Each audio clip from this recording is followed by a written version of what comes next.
안녕하세요. 연애 기간만 6년. 어떻게 보면 제 젊은 청춘을 전부 함께한 남자친구와 최근 본격적으로 결혼 이야기가 오가게 되었습니다. 6년 연애하는 동안 결혼 이야기가 없다가 이제서야 나온 이유는 남자친구가 끝내 공무원 시험에 합격했기 때문이에요. 남자친구가 연애 시작할 때부터 공무원 준비를 하던 건 아니었습니다. 연애 시작했을 때 남자친구는 중소기업 다니고 있는 회사원이었어요. 저는 학교를 졸업하고 막 취직 준비를 시작한 시기였고요. 생각처럼 일이 풀리지 않아 본의 아니게 취직 준비에만 2년에 가까운 시간을 보냈는데 그때 남자친구가 저한테 정말 잘해줬어요. 당시 제가 자격증 공부며 이래저래 시간이 많이 부족했다 보니 아르바이트로 벌어봐야 고작 생활비 정도였거든요. 그 덕에 남자친구한테 밥 한 번 사주기는커녕 일주일에 한 번 만나는 데이트 비용조차 보태기가 힘들었어요. 취직 준비 막바지에 이르러서는 솔직히 말해서 데이트 비용은 한 푼도 내지 않았습니다. 그게 너무 눈치가 보여서 취직할 때까지는 그냥 한 달에 한두 번 정도만 만나자고 했었죠. 남자친구는 자기가 좋아서 만나는 건데 부담 가질 것 없다. 근심 걱정과 스트레스를 떠안고 있는 것보다 이런 식으로 풀어주는 게 더 취직에 도움이 될 거다 하면서 저한테 잘해줬습니다. 주변 사람들이 그런 사람이 또 어디 있냐고, 요즘 세상에 멀쩡한 사람 만나는 것도 힘든데 좋은 사람 만난 걸 복받은 줄 알라는 식으로들 이야기했죠. 하지만 중소기업 다니면서 최저시급 조금 넘는 만큼 벌고 있던 걸 알고 있다 보니 고맙기도 했지만 한편으로는 미안한 마음이 더 컸습니다. 아무튼 그렇게 연애 시작한 지 2년 반 만에 저는 결국 취직에 성공을 했습니다. 이름만 들어도 다들 알만한 그런 대기업까지는 아니었지만 남자친구가 다니는 회사와 비교하면 대우가 훨씬 좋은 곳이었습니다. 제가 취직에 성공했을 때 연봉이 이미 직장생활 3년 차인 남자친구가 받던 연봉보다 1,500만 원이 더 높았거든요. 첫 월급 타면 부모님 선물도 선물이지만 그간 저를 위해 물심양면 노력해준 남자친구한테 먼저 좋은 선물이라도 하나 해줘야겠다고 생각했어요.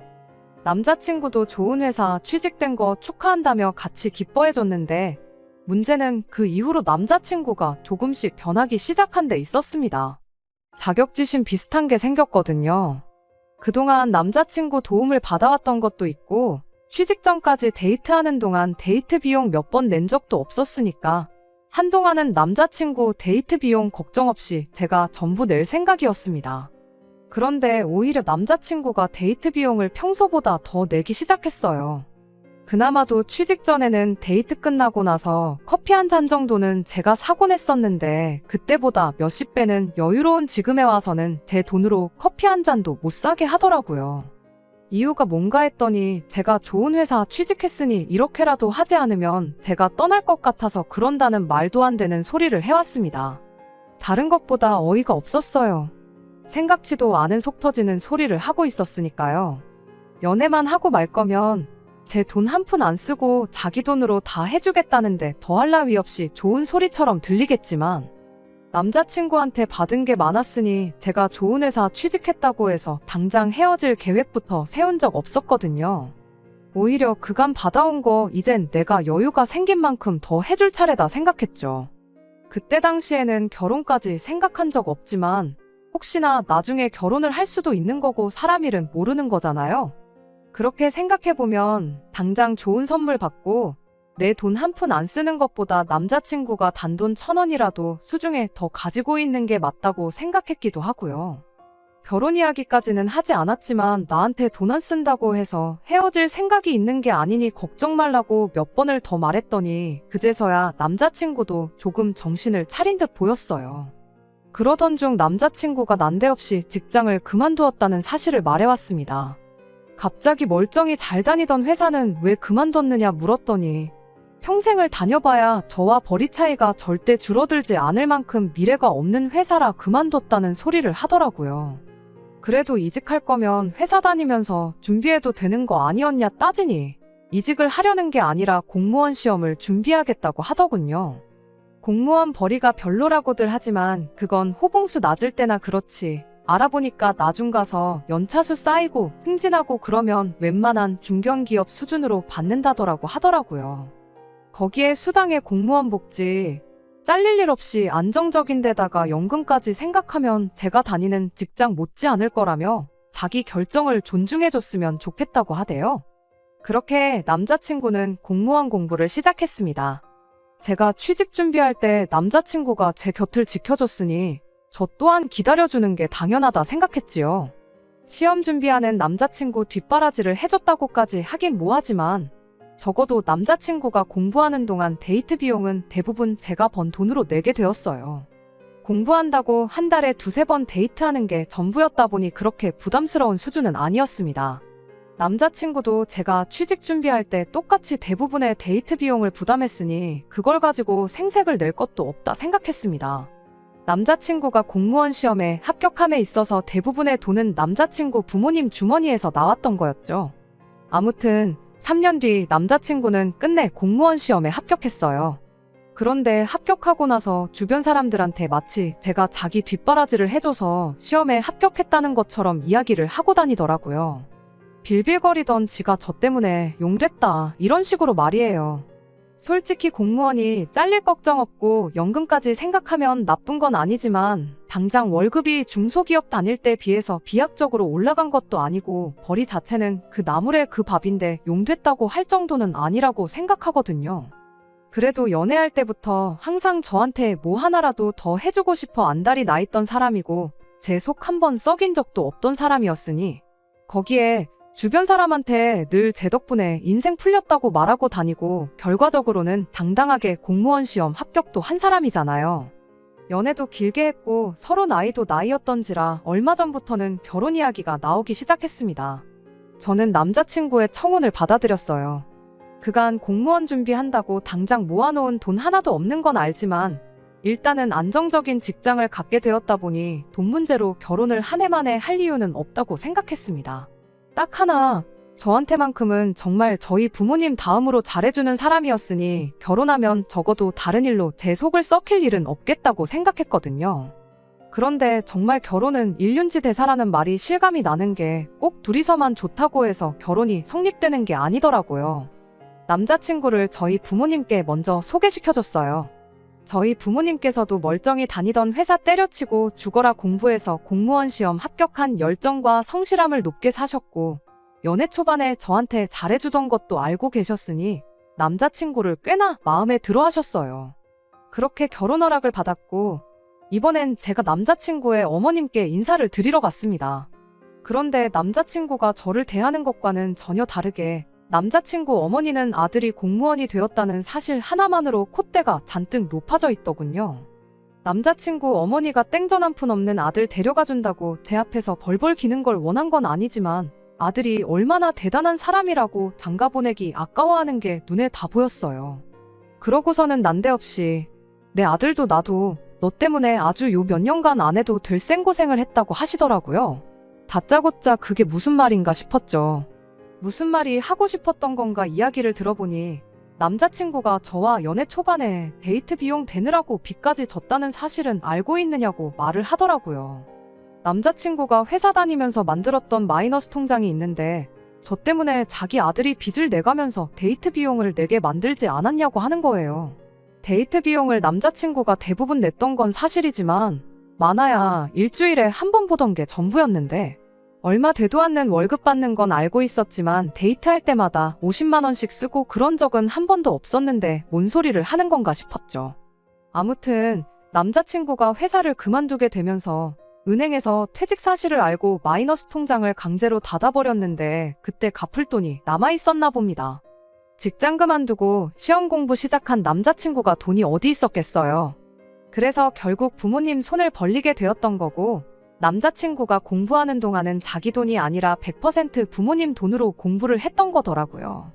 어머님 말은 저 때문에 남자친구가 빚까지 생기고 당신들은 난데없이 자식 시험 공부 뒷바라지를 해줘야 했다면서 학원 보내고 공부시키는데 든 비용이 몇 천만 원은 된다고 그게 따지고 보면 전부 저 때문에 그 고생을 했다고 말하고 싶었던 거죠.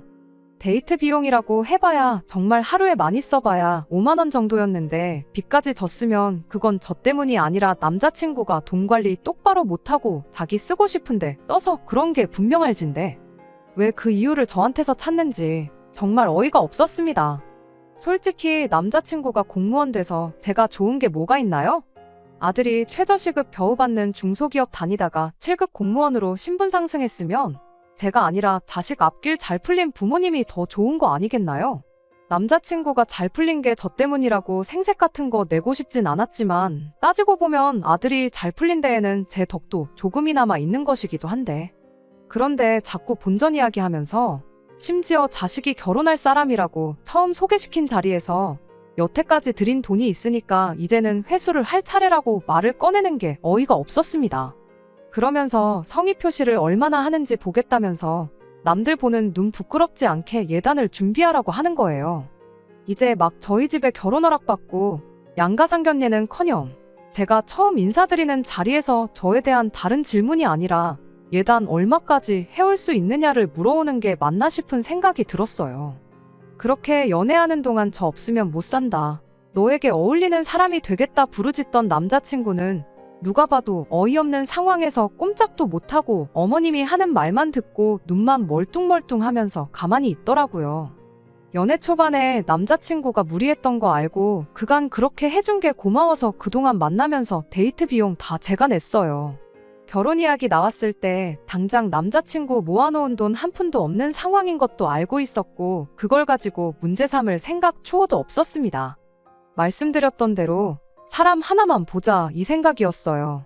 어쨌든 저도 남자친구 공부하는 동안 직장생활 열심히 하면서 모아둔 돈이 상당했고 그 돈은 다 우리가 결혼하고 정착하는데 사용해도 아깝지 않다는 생각까지 가지고 있었고요. 그런데 결혼 비용은 당신들이 여지껏 아들 공부시킨 데 들인 돈이면 충분히 쓸 만큼 썼다고 하면서 하나도 지원 안 해줄 거라고 하더라고요. 그 와중에 당장 제가 모은 돈에 대출 끼고 집을 구하게 생겼는데 신혼집을 매매로 구한다면 또 집 명의는 공동명의로 해야 한다고 하는 거예요. 여전히 저에 대해 묻는 질문은 하나도 없었고 계속 돈 이야기만 하면서 본전 이야기를 하더라고요. 그런 이야기는 제가 지금 답변 드릴 수는 없는 이야기라 말씀드리고 자리에서 일어났습니다. 남자친구가 집까지 바래다 준다고 했는데 기분이 많이 상해서 혼자 집으로 돌아왔어요. 저희 어머니께서 오늘 어땠냐고 궁금해하시길래 이러저러한 일이 있었다 자초지종을 이야기했더니 어머니께서도 아무리 그래도 그건 아닌 것 같다고 일단 양가 어른들끼리 만나서 그 자리에서 다시 이야기를 해보자고 제안을 하셨습니다. 그렇게 양가 상견례가 진행이 되게 되었고 남자친구 부모님께서 장소를 섭외하신다고 하시어 저희가 그쪽까지 찾아갔습니다. 그런데 도착했더니 상견례 장소가 백반집이더라고요. 으리으리한 한옥 스타일의 고급 한정식집을 기대한 건 아니지만 백반집은 좀 경우에 어긋나는 것 같았어요. 부모님도 많이 당황하신 눈치였고 이럴 줄 알았으면 그냥 제가 장소를 알아볼 걸 그랬다는 생각이 들었습니다. 그런데 남자친구 부모님이 분위기 파악도 못하고 아들 나랏일하게 만든다고 등골이 빠질 뻔했는데 예단도 안 해온다고 하고 우리도 돈을 아껴야 하지 않겠냐고 대놓고 무안을 주시더라고요. 어머님 말씀에 꼼짝도 못하던 남자친구도 방금 발언은 지나치다고 생각했는지 그래도 여기가 동네에서 소문난 제육볶음 맛집이라고 설명을 해주는데 그 말이 더 기분이 나빴습니다. 그래서 제가 이 결혼은 다시 생각해봐야겠다고 하고 저희 부모님 모시고 자리에서 일어났어요. 그런데 남자친구 어머니가 한다는 말이 공무원 사위 보기 싫으시냐고 하면서 아들이 합격하고 나니까 아주 동네방네서 선자리가 들어온다고 아들이 저랑 꼭 결혼하고 싶다고 해서 져주는 척 나와준 건데 아주 며느리 될 사람도 그렇고 사돈들도 그렇고 경우가 없는 거 아니냐 하는 거예요. 평소에 심약해서 파리 한 마리도 제대로 못 잡으시는 저희 어머니가 자리에 있던 쌈야채를 남자친구 어머니 얼굴에 뿌리면서 경우가 없는 게 누구냐고 아주 아들 가지고 장사할 생각에 정신이 나가도 너무 나간 거 아니냐고 주제 파악 좀 하라고 쏘아붙이시더라고요. 똥이 더러운 거 알고 피하는 거잖아요. 괜히 거기서 더 크게 싸워봤자 똑같은 사람 되는 것 같아서 어머니 뜯어말려서 백반집 밖으로 뛰쳐나왔습니다. 남자친구가 헐레벌떡 쫓아와서 죄송하다고 사과하고 무릎 연골이 닳도록 싹싹 빌기 시작하는데 아버지께서 남자친구한테 그래도 여태까지 내 딸한테 잘해준 거 봐서 이만큼만 하고 넘어가는 거라고 다음엔 국물도 없을 줄 알라고 하고 뒤도 안 돌아보고 집으로 돌아왔습니다. 그리고 그날 저녁에 아주 전화기가 멈추지가 않더라고요. 전화 받아보니 남자친구가 어머니한테는 잘 이야기할 테니 제발 자비를 베풀어 달라고 하더라고요. 그러면서 하는 말이 연애는 결혼이랑 다르지 않은 거 알지 않냐고 묻는 겁니다. 그러면서 이제 내가 공무원까지 됐는데 나랑 결혼 안 할 거야? 하고 묻더라고요. 그런데 그 말이 사과를 하는 게 아니라 너 내가 공무원인데 이제 와서 나 놓칠 거야? 하는 말로 들리더라고요. 여태까지 공부하는 동안 기다려주고 그것도 모자라 데이트 비용까지 다 내줘가면서 연애를 계속 이어왔으니 제가 무슨 자기 공무원 되기를 엄청 바라고 기대했던 사람으로 생각했나 봐요. 알고 보니 남자친구도 지 엄마랑 똑같은 사상을 가지고 있던 놈이었던 거죠. 내가 파혼 못할 줄 알고 그러는 거냐고. 애초에 첫 만남 때부터 어머님이 나한테 한 거 생각해보면 진작에 처음부터 오빠가 중간 역할도 똑바로 못하는 사람이라는 게 답이 딱 나왔는데 결혼하면 오빠네 집에서 나를 어떻게 대할지 내 인생 꼬이는 게 눈에 뻔히 보인다고 한마디 해줬어요. 어차피 지금 파혼 안 하면 나중 가서 이혼할 게 뻔한데 이혼녀 되는 거보다 파혼하는 게 낫지 않겠냐고 하고 2번 다시 연락하지 말라고 했습니다. 처음에는 정말 지가 뭐라도 되는 줄 알고 큰 소리까지 치면서 네가 설마 연락 안 하고 백이겠냐는 식으로 나오더라고요. 그래서 제가 진짜 연락 한 통 하지 않고 가만히 있었더니 며칠 지나 다시 저희 집 앞에 찾아와서는 또 무릎까지 꿇어가며 저한테 싹싹 빌더라고요. 남자가 돼서 그렇게 쉽게 꿇을 무릎이었으면 진작에 좀 잘하지 그랬냐고 그냥 그 잘난 나란 일 하면서 공무원 되느라 들어간 비용까지 다 해올 수 있는 정신 나간 여자 찾아서 결혼하라고 했어요. 선자리도 많다는데 왜 나한테 집착하냐고 엄마 마음에 쏙 드는 입맛대로 해달라는 거 다 해가지고 올 그런 결혼 상대 골라서 그 사람하고 행복하게 잘 살라고 해줬어요. 그래도 너 아니면 안 되겠다고 하면서 자꾸 들러붙길래 아버지한테 전화하는 척을 했더니 그때 아버지가 이번만 그냥 넘어간다고 하신 말씀이 기억이 났는가 보더라고요. 전화기에 다 대고 아빠라고 한마디 하자마자 자리에서 벌떡 일어나서 꽁지가 빠지게 달아나더라고요.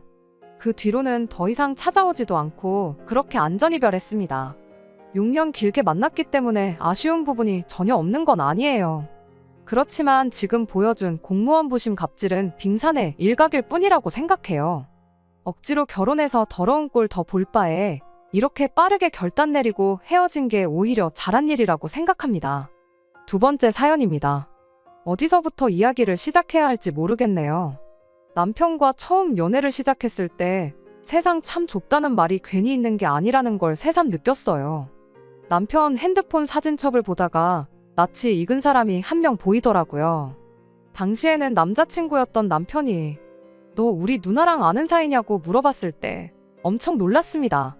제 신우가 다른 사람도 아니고 제가 다니던 전 직장에서 저한테 일을 가르쳐준 사수였거든요. 제가 첫 직장에 입사했을 때 저보다 2년 입사 선배였던 신우가 제 사수가 되어 저한테 실무를 가르쳐줬어요. 그 회사에서 1년 정도 고생하다가 저는 어떻게 기회가 닿아서 동종업계 중에서도 규모가 가장 큰 회사에 다니던 회사보다 훨씬 좋은 조건으로 스카우트 제의를 받게 되어서 이직을 했었습니다. 사수였던 신우도 그때는 저한테 좋은 기회가 찾아온 거라고 거기 가서도 내 밑에서 했던 것처럼만 하면 잘 풀릴 거라면서 응원해줬고 이직하고도 자주 연락하면서 지내자고 했었어요. 남편과 처음 만난 연애 초기에도 저한테 여전히 신우의 연락처가 있긴 했지만 그때는 이미 신우와 연락이 끊긴 지 오래였습니다.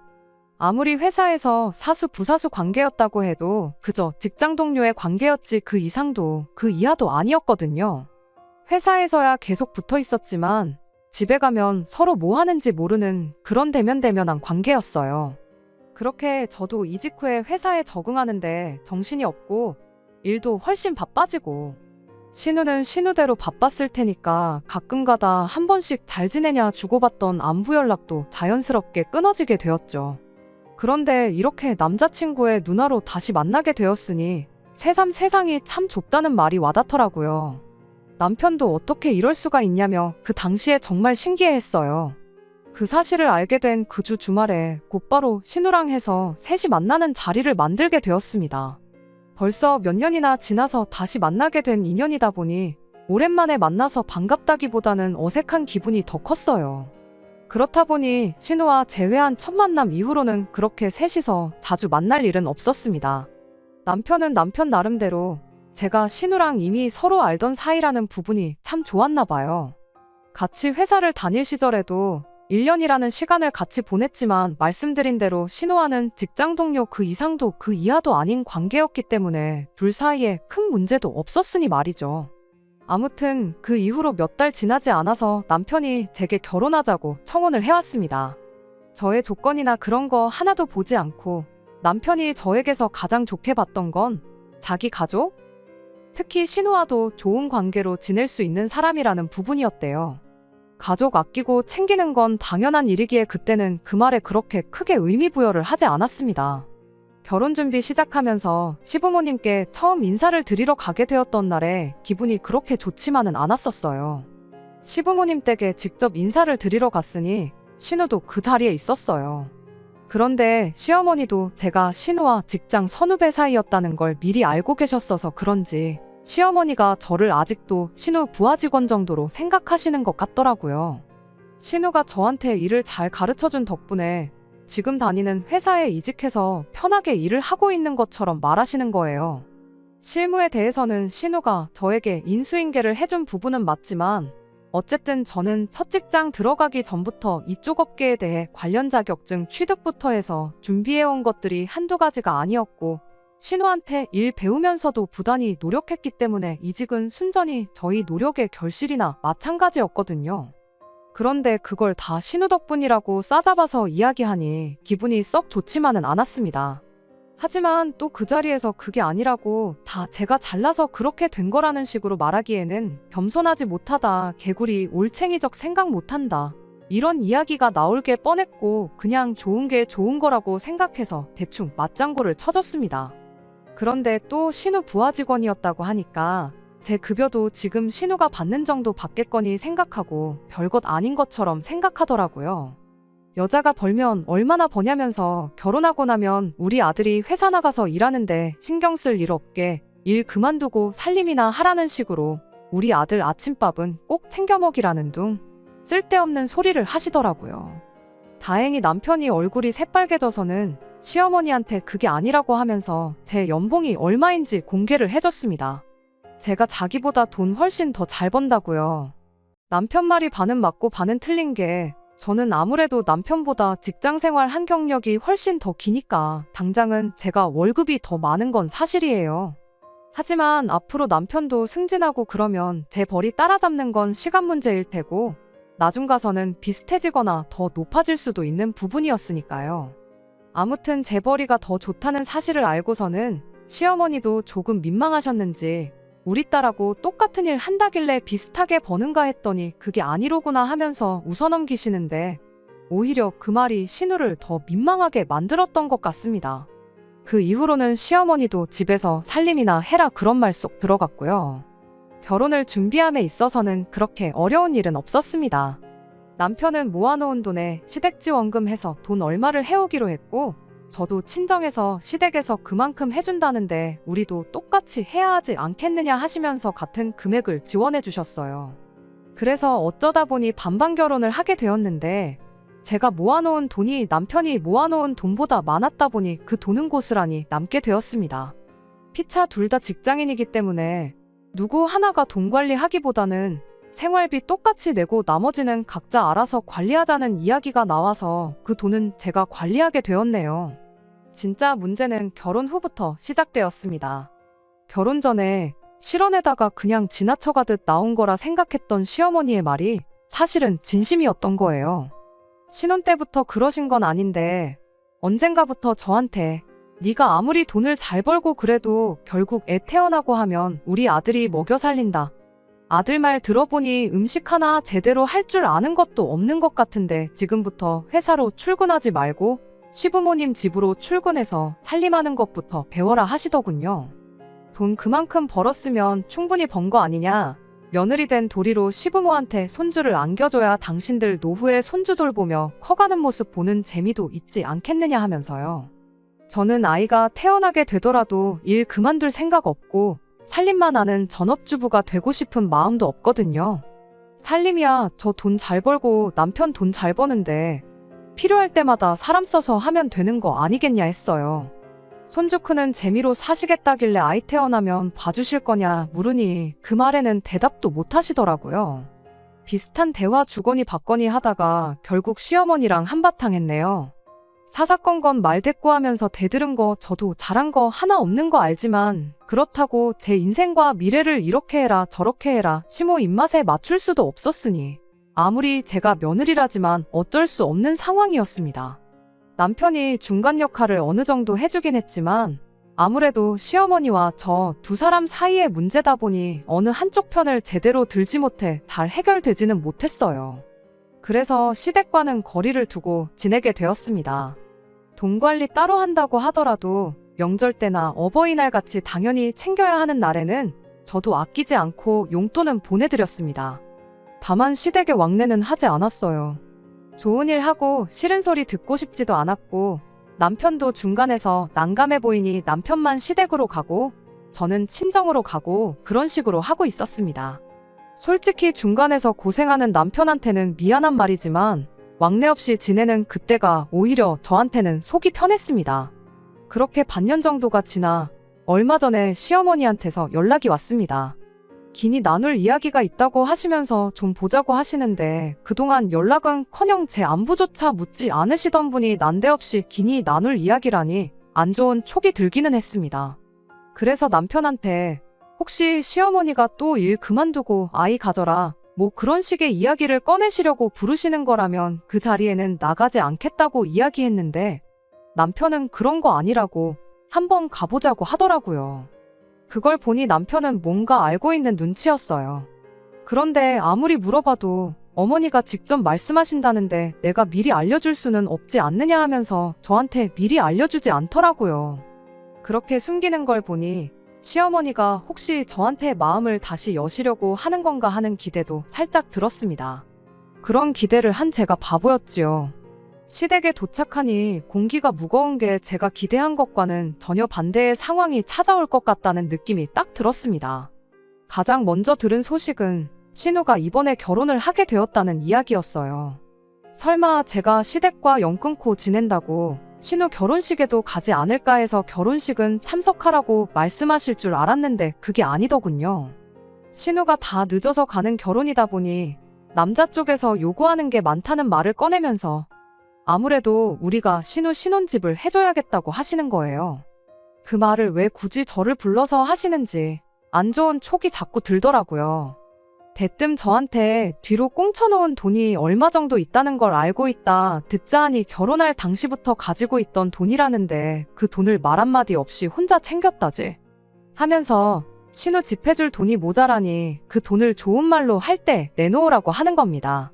반년 만에 불러서 한다는 말이 겨우 그것밖에 없었는지 애초에 신우 결혼을 제 돈으로 시키겠다고 드는지부터가 어이가 없어서 제가 왜 그걸 내놓아야 하냐고 되물었습니다. 한다는 말이 결혼 전에 제가 가지고 있던 돈이 많이 남아있던 걸 미리 말해줬으면 남편한테 줬던 결혼지원금을 주지 않고 그 돈으로 신우 시집을 보냈으면 됐을 거 아니냐면서 저보고 욕심이 험하다고 어떻게 아무 말도 없이 그 큰 돈을 혼자 챙기려고 했냐고 하는 겁니다. 그 돈을 지원해 주셨으니까 제가 친정에서 똑같이 지원금을 받아온 거 아니겠냐고 그 덕에 돈이 남은 건데 제가 돈을 숨기기는 뭘 숨긴 거냐고 따져 물었어요. 그랬더니 신우 이야기를 꺼내면서 신우가 불쌍하지도 않냐고 하면서 그렇게 신우 거를 다 뺏어가면 좋냐고 갑자기 화를 내시는 겁니다. 방금 설명드렸지 않냐고 제가 신우 걸 뭘 가져가서 뺏어갔다는 말을 하시냐고 했더니 제가 몰랐던 사실을 하나 말해주더군요. 제가 첫 직장에서 이직을 할 때 신우도 제가 지금 몸담고 있는 회사로 이직을 준비하고 있었다고 합니다. 시모가 하는 말은 제가 그 회사에 들어가게 된 것이 신우가 갔어야 할 자리를 제가 가져간 거 아니냐고 돈 잘 버는 직장도 뺏어가고 결혼지원금도 뺏어갔다고 우기는 거였어요. 신우가 능력이 모자라서 이직을 못한 게 왜 제 탓이냐고 그리고 저는 이직을 한 게 아니라 회사에서 직접 헤드헌팅이 들어와서 옮겨간 거 모르시냐고 저도 조금 심한 말로 맞대응을 했어요. 그랬더니 시모는 신우가 저한테 일을 다 잘 가르쳐주고 그 회사에 들어갈 수 있게 밑바탕을 만들어줬다는 거예요. 마음씨 착한 신우가 저한테 양보를 해줬기 때문에 제가 그 회사에 들어간 거고, 그 착한 신우 아니었으면 지금 제가 가지고 있는 그 돈이 존재했겠냐는 말도 안 되는 어깃장을 부리더군요. 그때는 남편도 모르고 아예 남남이었던 신우인데 그 자리를 저한테 양보했다고 우기고 있으니 어이가 없더군요. 심지어 얼마 전까지는 돈이 다 뭐냐고 하면서 일 그만두고 살림 배워 애나 키우라고 하던 사람이 큰 돈 필요할 일 생기니까 억지를 부리면서 제 돈을 어떻게든 가져가려고 하니, 제가 설령 진짜 신우 덕분에 이직을 했다 하더라도 그 돈을 주고 싶은 마음이나 생기겠나요? 그 돈은 절대로 드릴 생각 없다고 딱 선을 그었습니다. 그러니 이제는 돈똥거리면서 그렇게 돈이 좋으면 돈이랑 결혼하지, 우리 딸 인생 망쳐놓고 두 남매 이간질을 하려고 하느냐고 하는 겁니다. 좋은 며느리감 들어온다고 해서 기대했더니 우리 아들 밥도 제대로 못 얻어먹고 다니는 거 보면 당신 속이 아니라고 하면서 울부짖으시더군요. 시모가 그러고 있으니 남편도 그 상황에서는 중간 역할이 아니라 시모 편을 들더군요. 아니, 애초에 제가 가지고 있는 돈에 대해서 시모가 알고 있는 걸 보면 시모 편을 들은 게 아니라 애초부터 남편은 제 편이었던 적이 한 번도 없던 걸 수도 있겠네요. 제가 돈 얼마 보내줬던 게 노력이라고 할 수는 없지만 결국 시가족은 시가족이고 남보다 조금 더 가까운 남이라는 사실은 변함이 없더라고요. 남편도 중요한 순간에는 자기 가족 챙기는 남이나 다름없는 사람이었고요. 그래서 결혼할 때 주신 거 다 돌려드리겠다고 했습니다. 당신 아들도 필요 없으니 도로 가져가라고 했어요. 어차피 결혼할 때 반반 결혼했고 돈도 각자 관리하고 있으니 마침 나누기도 편하지 않냐고, 계산할 것도 없으니 반 가져가라고 했어요. 아들 줬던 돈으로 신우부터 결혼시키고 아들한테는 끼니 때마다 삼시세끼 다 챙겨주는 새며느리 찾아서 이어주던가, 그게 안 될 것 같으면 어머님이 직접 챙겨주시면 되겠다고 하고 말았습니다. 자리에서 일어나면서 저는 어머님이 원하는 대로 일하고 결혼할 테니까 아무쪼록 돈 관련된 거 빨리 정리해서 쓸데없는 데다가 시간 끌게 만들지 말아달라고 부탁하고 자리에서 일어났습니다. 그리고 그 길로 짐 싸서 친정으로 갔어요. 친정 부모님도 처음엔 많이 놀라시기는 했지만 그런 날강도 같은 집구석이 다 있냐고 하면서 남보다도 못한 식가족 받들어 모시면서 돈 뜯기며 살 필요 없다고 그냥 이혼하라고 하시더군요. 그렇게 결혼 2년 만에 저는 이혼하게 되었네요. 친정에서 지낸 지도 며칠 지났는데 시댁에서는 아무런 연락이 없더라고요. 빨리 돈 준비해서 쓸데없는데 시간 끌지 말자고 시모한테 연락을 했는데 시모가 우물쭈물하면서 저한테 사과를 하더라고요. 아무래도 나이 차서 오래 혼자였던 신우가 엮인 일이다 보니 자기가 옳은 판단을 하지 못한 것 같다고 미안하다고요. 그런데 그게 제 귀에는 며느리 얻어서 아들 뒷바라지 시키고 손주 재롱 떠는 거 보면서 편안한 노후를 보내려고 했는데 졸지의 아들은 이혼당하고 늦게 시집가는 신우 눈에 안 찬다고 사돈될 집구석에 아들 이혼시켜서 받은 돈까지 다 가져다 바치게 생겼으니 엄청 손해보는 기분이었나 봅니다. 거기에 졸지에 다 늦어서 손주는커녕 반품받은 아들 삼시세끼 밥 차려주면서 다시 뒷바라지 해줄 생각을 하니 못 해먹겠다, 그러니까 돌아와달라, 그런 소리로밖에 들리지가 않았어요. 뭘 그러시냐고, 이거 다 어머님이 원하는 대로 된 거 아니냐고.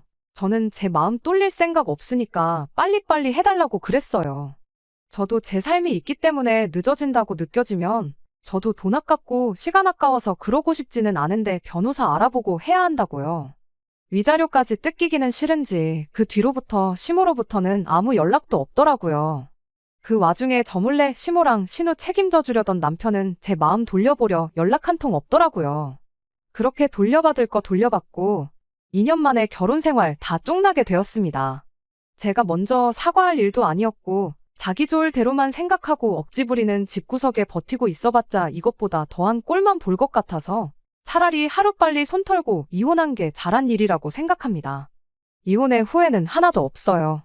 신우도 그동안 저한테 친한 척 하면서 얼마나 속이 쓰렸겠어요. 괜히 저 보면서 열등감 느낄 필요도 없고 모두에게 잘 된 거 아닌가 합니다. 남들이 다 하기 때문에 해야 하는 결혼이라면 차라리 안 하는 게 나은 것 같네요. 제가 하고 싶은 일 하면서 남 눈치 안 보고 지내는 게 최고가 아닌가 싶어요. 끝까지 들어주셔서 감사합니다. 오늘의 사연은 여기까지입니다. 구독과 좋아요, 알람 설정 부탁드리고 더 좋은 사연으로 다시 찾아뵙겠습니다. 감사합니다.